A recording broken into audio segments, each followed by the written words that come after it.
बड़े बड़े कंस्ट्रक्शन करने वाली सरकारी क्षेत्र की रेलवे की दिग्गज कंपनी है IRCON international. Railway, highway, extra high tension substation, engineering और कंस्ट्रक्शन का कारोबार करने वाली है ये कंपनी। 25 से ज्यादा देशों में, आपको लगता है कि इरकॉन अगर हिंदुस्तान में काम करती तो सुनिए इसके ध्यान से, 25 से ज्यादा देशों में 128 प्रोजेक्ट पूरे किए और भारत में 390 से ज्यादा प्रोजेक्ट। आइए कार्यक्रम में स्वागत करते हैं। हमारे साथ कंपनी के टॉप मैनेजमेंट कार्यक्रम में शामिल हो रहे हैं सीएमडी साहब, चेयरमैन और मैनेजिंग डायरेक्टर तो वहीं, साथ ही एक और एडिशनल डेजिग्नेशन उनकी डायरेक्टर फाइनेंस की भी है।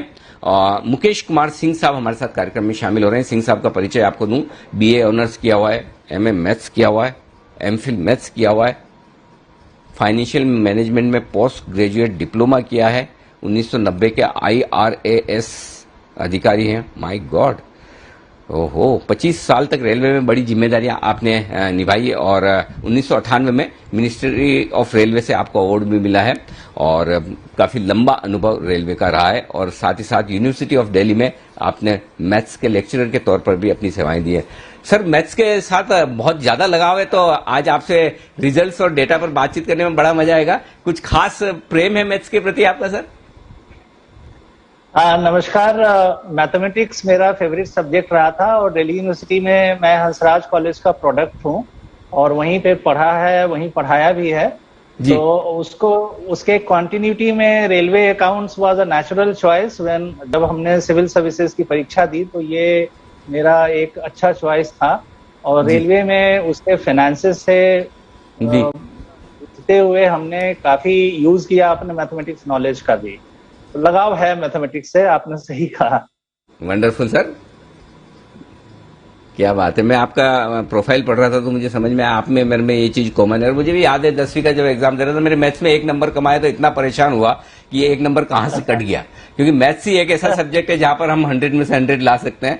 तो वो फील शायद आप कर पाएंगे कि 1 नंबर कटने का दुख क्या होता है।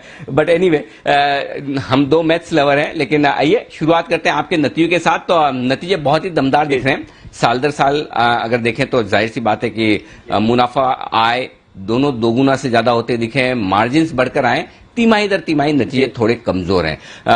सर, सबसे पहले तो ये बताएं कि परफॉर्मेंस तिमाही दर तिमाही कमजोर जो दिख रही है, क्या कोविड की वजह से ही है या कोई और खास वजह? अगर आप देखें कि पिछला जो Q4 था उससे Q1 का कंपैरिजन इंफ्रास्ट्रक्चर सेक्टर में बेमानी होती है, क्योंकि Q1 जो है आपका हमेशा मंदा रहता है, Q3 Q4 ज्यादा तेज रहता है। और पिछले Q1 का देखें, अगर 20-21 का Q1 से इस साल के Q1 का देखें तो हमारा काफी अच्छा प्रोग्रेस है। तो हम ये एक नॉर्मल ट्रेंड है और पेंडेमिक के असर के बावजूद भी हम लोगों ने 1103 करोड़ का total income Q1 of the current year में दिखाया है, जो कि पिछले Q1 से 115% ज्यादा है। और अगर आप profit after tax, profit before tax की बात करें तो 115 करोड़ का हमने प्रॉफिट बिफोर टैक्स Q1 में करंट ईयर में दिखाया है और पिछले साल यही अमाउंट जो था वो 60 करोड़ से था। तो इसमें भी करीब 89-90 करोड़ का इंक्रीज है प्रॉफिट बिफोर टैक्स में भी Q1 वर्सेस Q1 में। और Q4 से इसलिए बेमानी है कंपैरिजन क्योंकि Q4 जो है पूरा दम दिखाने का होता है किसी भी गवर्नमेंट सेक्टर में। तो हम पूरी अपनी जान लगा देते हैं Q4 में, सारा साल का जो रहा सहा कसर होता है उसको पूरा करने के लिए। तो पिछले साल भी ऐसा हुआ और Q4 हमेशा रिकॉर्ड होता है।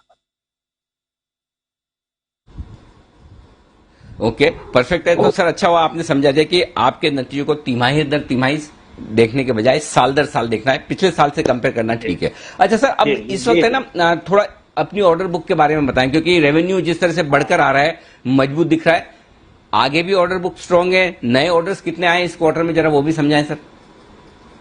हमारा ऑर्डर बुक अभी आज के तारीख में अगर आप देखें तो 34,000 करोड़ का है। ऑर्डर बुक से जस्ट मैं संक्षिप्त में ये बताना चाहूंगा कि 34,000 करोड़ का मेरे पास वर्क है जिसका काम हमने शुरू नहीं किया है, जबकि इसकी टोटल वैल्यू बहुत ज्यादा है। करीब 55,000 करोड़ का लगभग हमारे पास काम हमारे बुक्स में है। उसमें से बाकी काम हो गए हैं या हम कर रहे हैं, 34,000 का अभी बचा हुआ है, तो उसको हम ऑर्डर बुक बोलते हैं। तो 34,300 करोड़ का हमारे पास ऑर्डर बुक है और इस तिमाही में Q1 में 659 करोड़ का नया काम हमने रेलवे से जीता है और ये बड़ी अच्छी शुरुआत है हमारे साल की। और जैसा मैंने पिछले बार भी कहा था अन्य चैनल्स में भी और आपके साथ भी कि इस बार का करीब 6,000 से 7,000 करोड़ का नया ऑर्डर हमें जोड़ने का मेरा टारगेट है और ये जरूर हम अचीव करेंगे। अभी 659 करोड़ हुआ है फर्स्ट क्वार्टर में, बट देखिए आगे आगे हम और मजबूती की ओर जाएंगे। वंडरफुल, बहुत ही बढ़िया सर। तो ऑर्डर बुक स्ट्रांग है। अब एक समस्या जो दिख रही सर आपके साथ नहीं है, आपकी कंपनी के साथ नहीं है, मतलब लगभग सारी कंपनियों के साथ है। जिस तरह से कमोडिटीज के दाम तेजी से बढ़ रहे हैं, आपके लिए भी रॉ मटेरियल कॉस्ट तो बढ़ रही होगी, क्या मार्जिन थोड़े से दबाव में रह सकते हैं, आपको ऐसा लगता है, या फिर आप पास ऑन करेंगे? क्या है सीन सर इस वक्त? इसमें एक्चुअली हमारे साथ ये तो ब्लेसिंग इन डिस्गाइज होता है कि कमोडिटी की प्राइस बढ़ती है तो हमें कोई असर नहीं होता, क्योंकि लार्ज चंक जो ऑर्डर है हमारा करीब 70% के लगभग वो कॉस्ट प्लस है। एक्चुअली कॉस्ट बढ़ता है तो हमारा मार्जिन और बढ़ता है, तो इसका असर हमारे फाइनेंसेस पे बहुत ही कम होता है। और बाकी जो बिड आउट प्रोजेक्ट्स हैं जो कि हमने कॉम्पिटिटिव बिडिंग से लिया है रेलवे से, उसमें भी कॉस्ट प्लस ही है। तो कॉस्ट प्लस होने की वजह से हम इससे ये कमोडिटी प्राइस राइज रिस्क से अछूते रहते हैं और हमें कोई ज्यादा इसमें प्रॉब्लम आती नहीं। बिल्कुल, तो ये आपके लिए ज्यादा फर्क नहीं पड़ेगा कॉस्ट बढ़ने से। लेकिन हमारे दर्शकों को ये बता भी दूं साथ ही, अप्रैल 2020 में तो कंपनी ने स्टॉक स्प्लिट किया था, मई 2021 में एक पे एक बोनस भी दिया, तो कितनी इन्वेस्टर्स फ्रेंडली कंपनी ये आप समझ सकते हैं। सर पहले स्प्लिट और फिर बोनस, क्या इसके पीछे थॉट प्रोसेस थी सर? ये मैं आपके माध्यम से अपने सारे प्यारे इन्वेस्टर्स को बताना चाहूंगा कि 2 रुपए के शेयर पे हमने 3 रुपए का डिविडेंड दिया है 2021 में। तो आप डिविडेंड पे आउट और डिविडेंड यील्ड जो है करीब 11% का है। अगर 31/3/2021 के शेयर प्राइस 44 रुपए जो था, उस पर अगर डिविडेंड यील्ड हम देखें तो ये 11% है, which is a wonderful dividend yield. और अभी हमने कल अपने बोर्ड ऑफ डायरेक्टर्स के मीटिंग में पिछले साल के डिविडेंड को ही बढ़ाया है। 2021 के डिविडेंड को जो हमने फाइनली डिक्लेयर किया था उसमें और इजाफा किया है, 35 करोड़ और दिया है। पहले हमने एक रुपए 30 पैसे पर शेयर दिया था, अब फाइनल डिविडेंड जो हम प्रपोज कर रहे हैं वो 3 रुपए का कर रहे हैं। तो इससे इन्वेस्टर्स के लिए तो it is all the way laughing to the bank, इस तरह से जैसा हम कहते हैं। तो उनको इसमें मुझे बड़ी खुशी हो रही है कि एज डायरेक्टर फाइनेंस मैं ये आपके माध्यम से उनसे ये मैं समाचार शेयर कर रहा हूं। और वही नहीं, first quarter of the current year का भी हमने इंटरिम डिविडेंड डिक्लेयर किया है 45 पैसा पर शेयर का।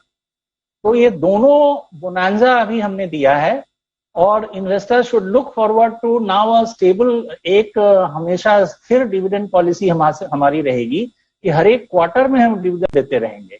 ये इस बार पहली बार हमने शुरू किया है कि Q1 में डिविडेंड देने की प्रथा हमने शुरू की है और ये प्रथा हम चलाते रहेंगे। पहले साल में 2 बार देते थे, अब 4 बार देंगे।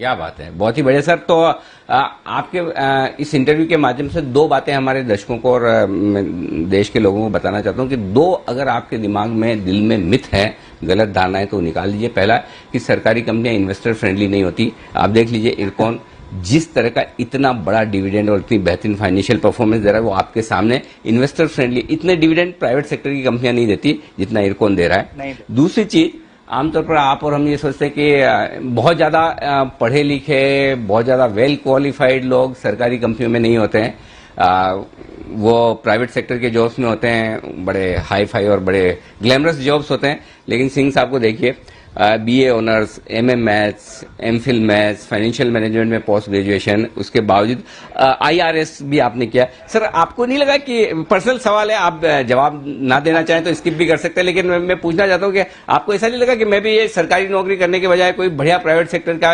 CMD चेयरमैन वगैरह कुछ होता और बहुत हाई फाई बड़ी सैलरी में होता, बजाय इसके कि आपने इतने चैलेंजिंग जॉब चुने?